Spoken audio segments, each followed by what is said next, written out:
students. Welcome back to our online class. What are we studying? We are discussing about file handling. That means study in detail about how can we open a file, how can we close a file, how can we read from a file, how can we write contents onto a file. Which means we study all the built-in functions supported by our Python program to open a file, to close a file, to read from a file, to write onto a file. So today we are going to see about the next topic in our chapter, that is standard input, output and error streams. What do you mean by a standard input device? A standard input device can be abbreviated as STDIN. So standard input device is STDIN, which means what? It helps us to get some input from the user. So a standard input device helps us to get some input from the user. So normally in a program, in which method we are giving input to the program? Using our keyboard. So we can say that an example of a standard input device is keyboard.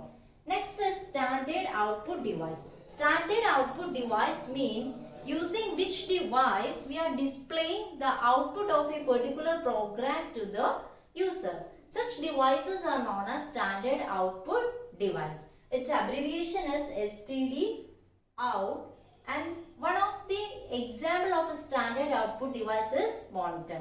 Normally in our Python programs, we are displaying our output to the user with the help of monitor. So we can say that monitor is a standard output device.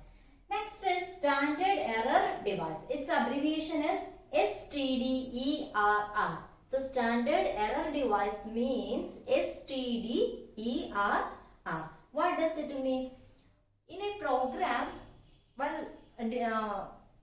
executing it, some errors may occur and it is needed to display the errors also to the user. So using which method we are displaying our errors to the user in our Python program? Normally with the help of monitor. So we can say that monitor is a standard error device. So these are the standard input, output and error devices commonly.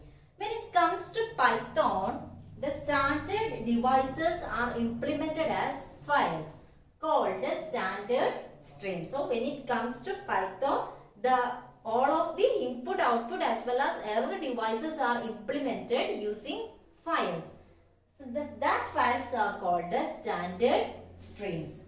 So all the files that are associated with standard input, output and error devices are available in a module called the sys module.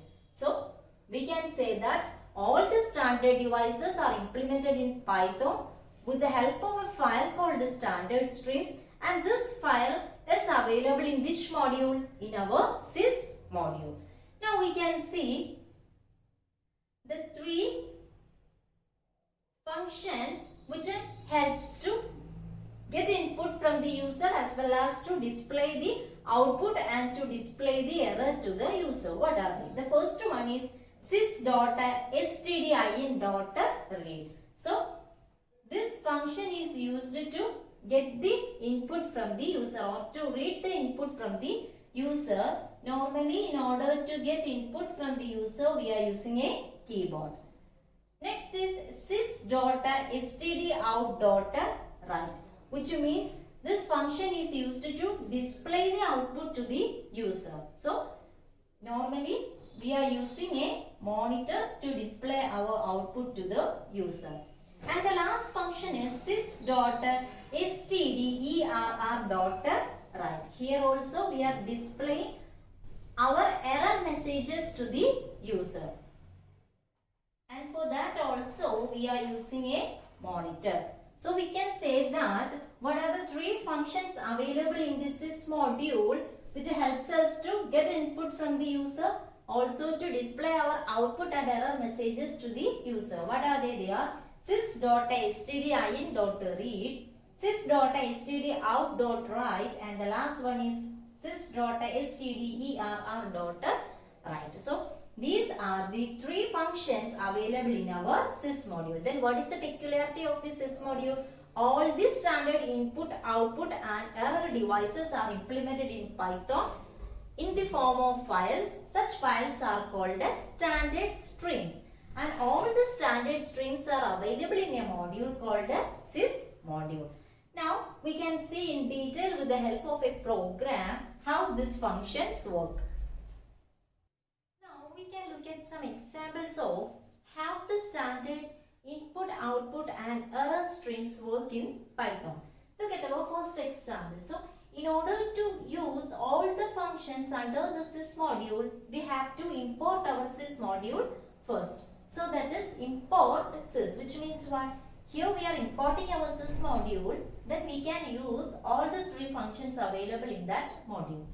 Fh is equal to open of poem.txt. So here we are going to open the file named poem.txt, and looking into our open function, we can see that here we are not specifying the mode of opening the file. So if you are not specifying the mode of opening the file, it will open in which mode? In read mode.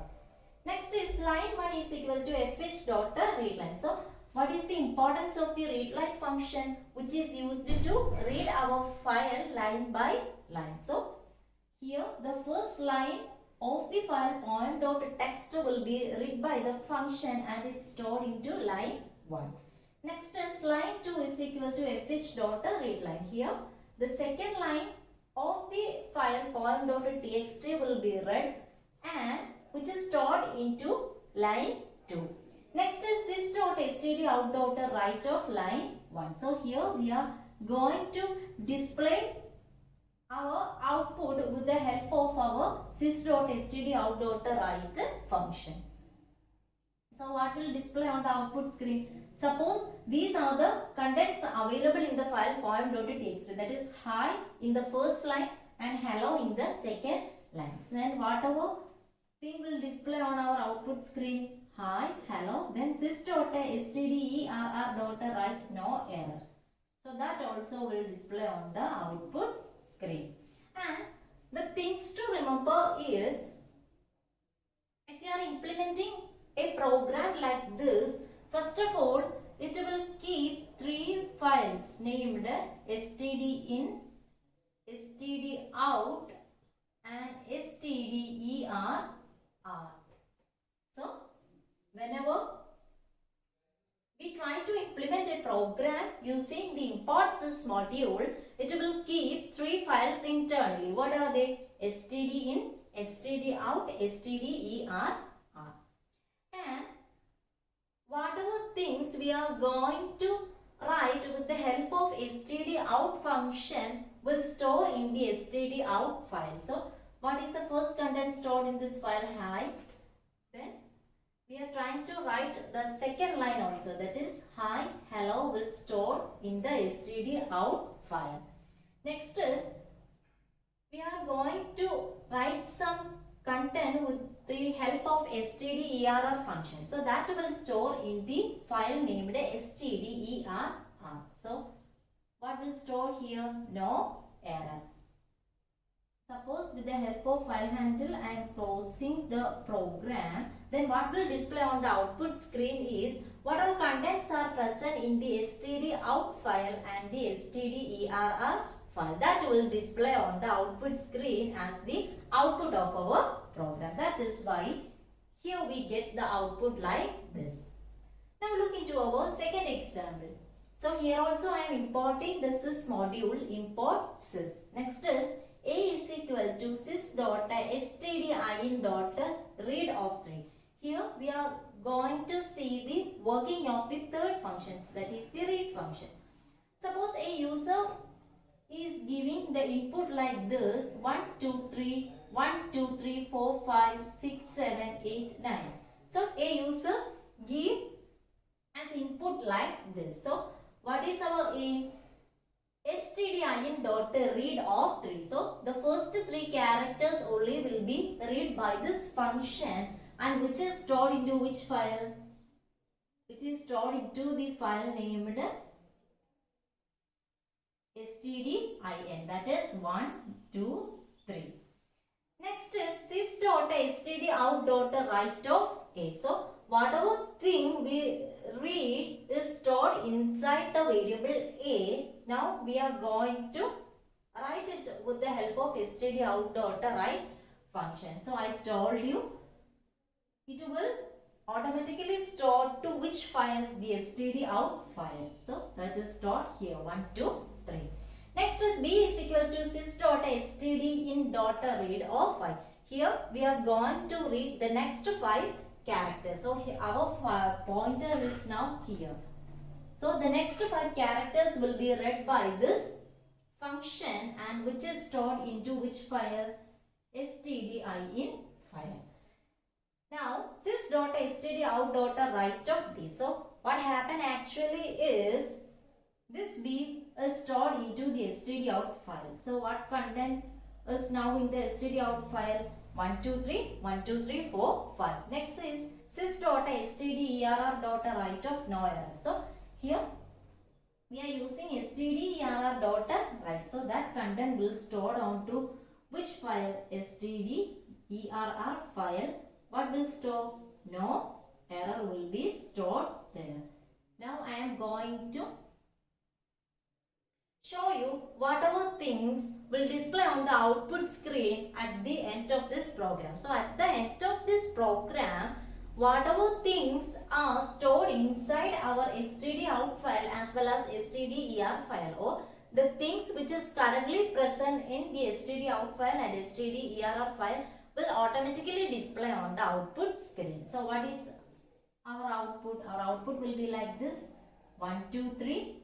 1, 2, 3, 4, 5, no error. So this is our output. So this is the way we are using the sys module and the 3 functions in the sys module. Next topic is absolute and relative paths. This we already discussed when we study about how we open a file. So absolute path means full path of the file from the root directory. So while giving the path of the file, first of all we need to open it. So when we opening a file, we have to specify its path. If we specify the path of the file from the root directory, it is known as absolute path.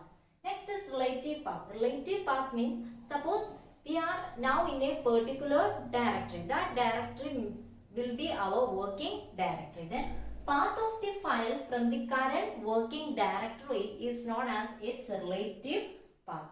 So this will be clear with the help of this example. Suppose now I am in the working directory C. So what is our current working directory? It is C.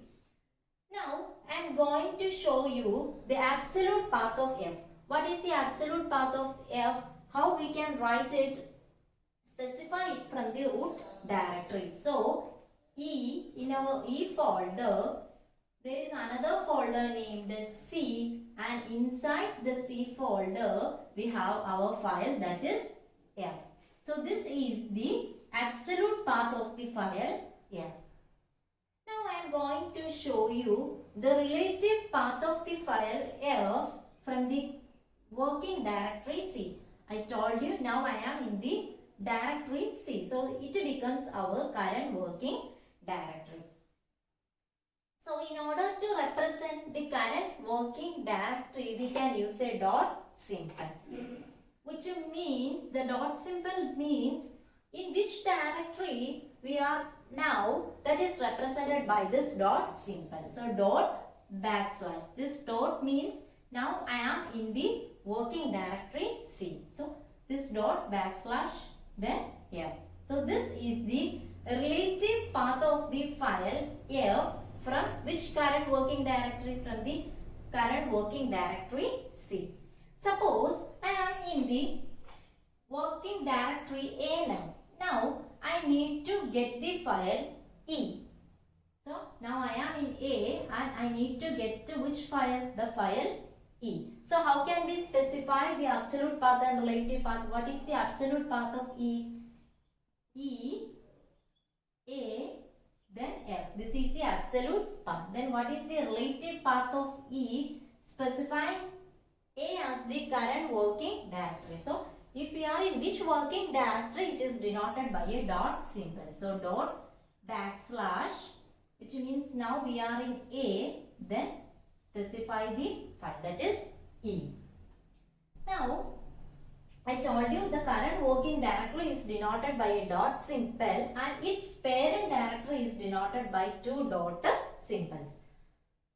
Suppose, so this is our hierarchy, that is A, B, C, then under A we have D and E and F. So now we are in which file or which folder or which directory now? We are in the directory C. And we need to get the file B. So which file we need to get? B. But B is in the parent directory of E. So B is a file which is not present inside E. B is a file which is present in the parent directory of E. Then how we get the parent directory of C? In order to get the parent directory, we can use two dots. So now we are in working directory C and from there we need to get the file B. Then what is the relative path of that? So first of all I am going to represent two dots, which means now we are in A. So these two dots denote the parent directory of the current working directory. So the parent directory of C is E. So these two dots denote which directory? Denote the directory E. Then a backslash and inside E we have our file, that is B. So dot dot backslash B is the relative path of the file B from the working directory C. So it is better to use the absolute path always. So if we use the absolute path, no error will occur. So if we are going to use the relative path, then these all things must be clear. So absolute path means path of the file from the root directory and relative path means path of the file from the current working directory. And how we get the current working directory, or how can we represent our current working directory? By a dot symbol. And its parent directory can be denoted by two dot symbols. So this is our absolute and relative. Now we are moving on to the last topic of our chapter, that is writing and reading objects in binary files. When we discuss about files, I told you files are mainly classified into two types. What are they? Text files and binary files. And all the functions that were studied are dealing with the text files. Here we are going to see how can we read and write objects in binary files.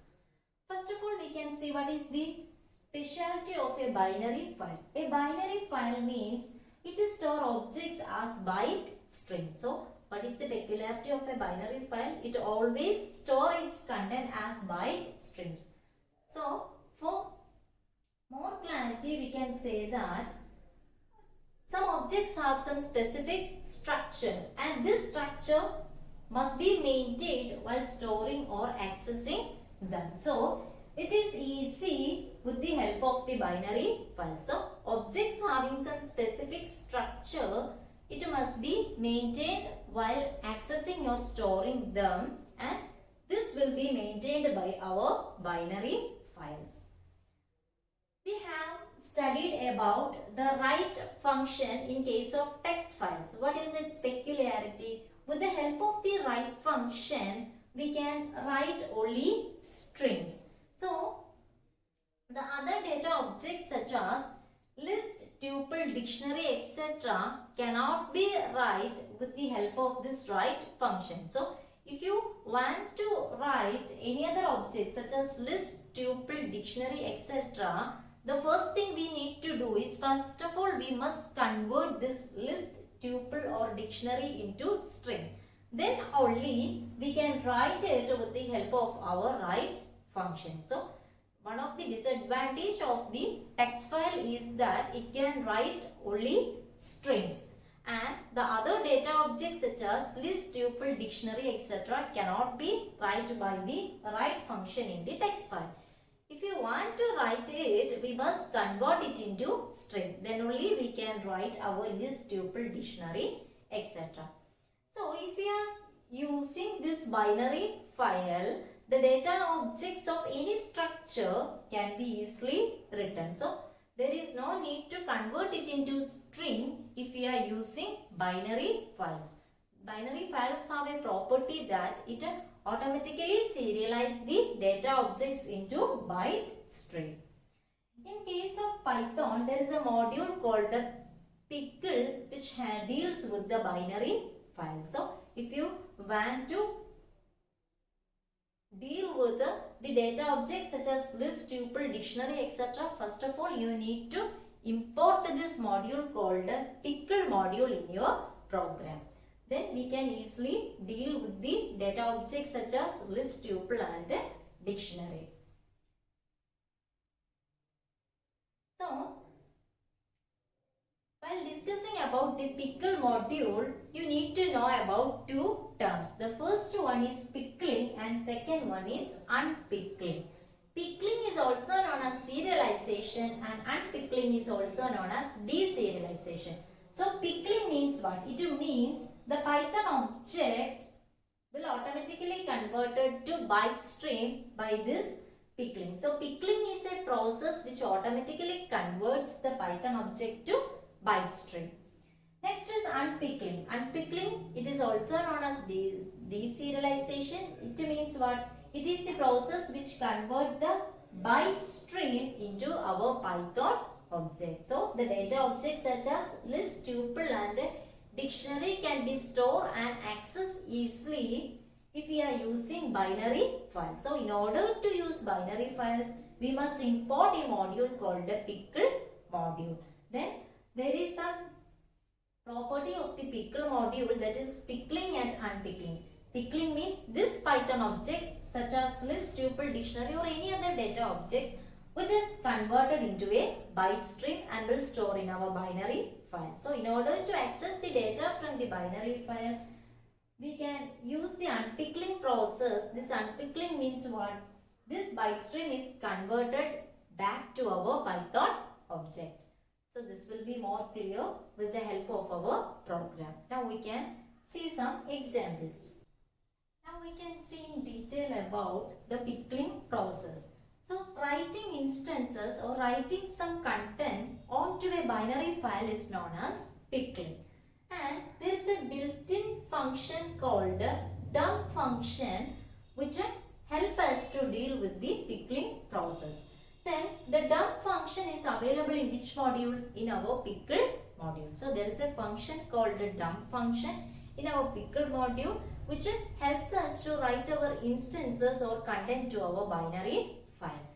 Now we can see the syntax of the dump function. So pickle.dump of object to be written, comma, file handle. So this is the syntax of the dump function. So this dump function is in which module? Pickle module. That is why here we are using like this pickle.dump.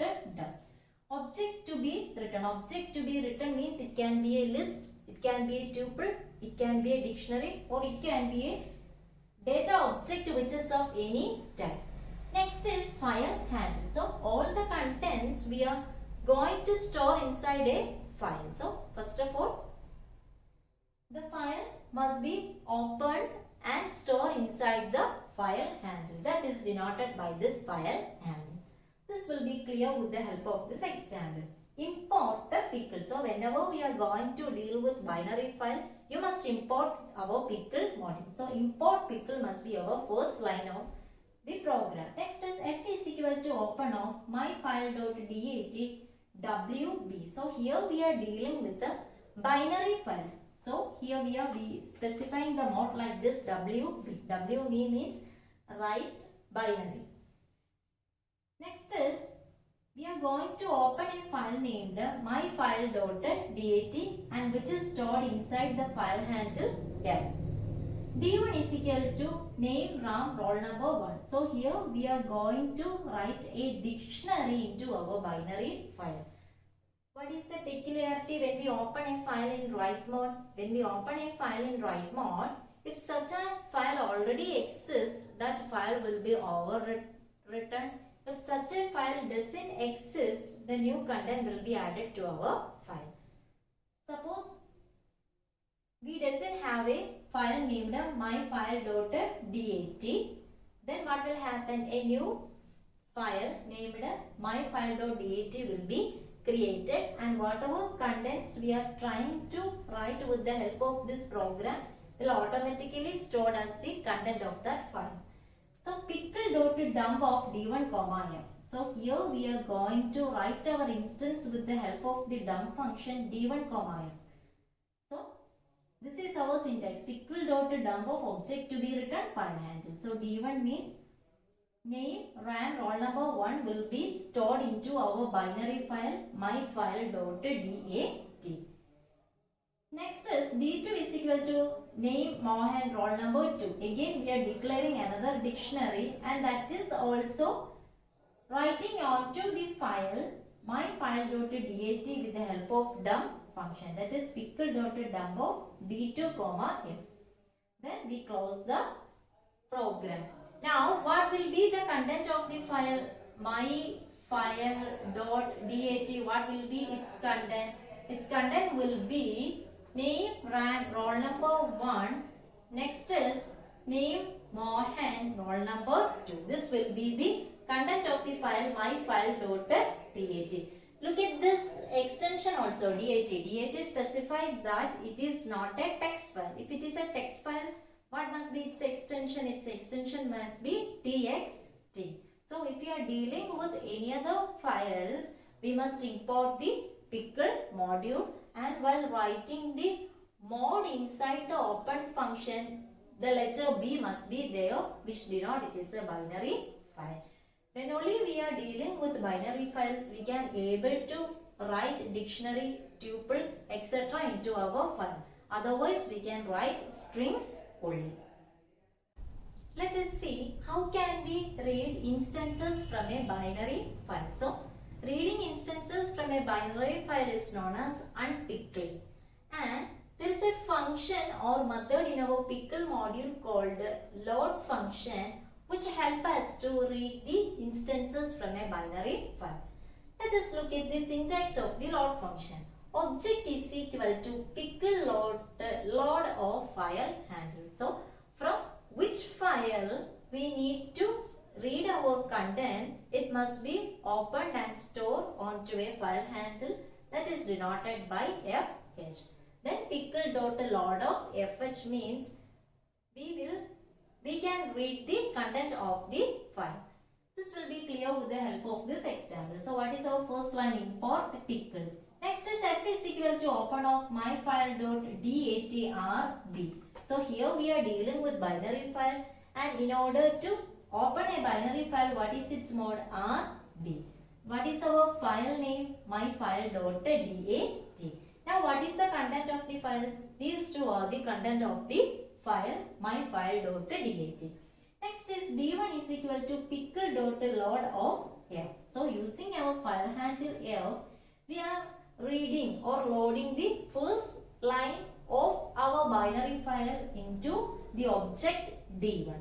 Now what will be the content of d1? Name, RAM, roll number 1 will be the content of d1. Then printed d1. Then what will display on the output screen? Name, RAM, roll number 1 will display on the output screen. Next is d2 is equal to pickle.load of f. So this load function is similar to our read function. First of all, it will read the first line, then it will read the second line. What is the second line of our file? Name, Mohan, roll number 2, which will store onto the object d2. Then using print function, we are displaying it on the output screen. Last is f.close. Here we are closing our binary file. So what will display on the output screen? This will be the output of this particular program. So we study in detail about what is a binary file, what is pickling, what is unpickling, and how can we write content onto a binary file, and how can we read the contents from a binary file. In order to write content onto a binary file, you must use the dump function which is inside the pickle module. In order to read the content from a binary file, you must use which function? Load function, which is also inside which module? Pickle module. And while writing the mod inside the open function, the letter B must be there. There is one disadvantage of the pickle module, which is that if you are trying to change a content in the middle of the file, it is not possible. So first of all, we write some content to our binary file. Then after that, we need to change its content, which means suppose I need to change the second line of this file named myfile.dat. So this is a pickle file. So such file cannot change its content once it is written. So if you need to change the content, you must rewrite the full file. That is one major disadvantage of the pickle module. So here we finish our 7th chapter, that is file handling. That's all for today.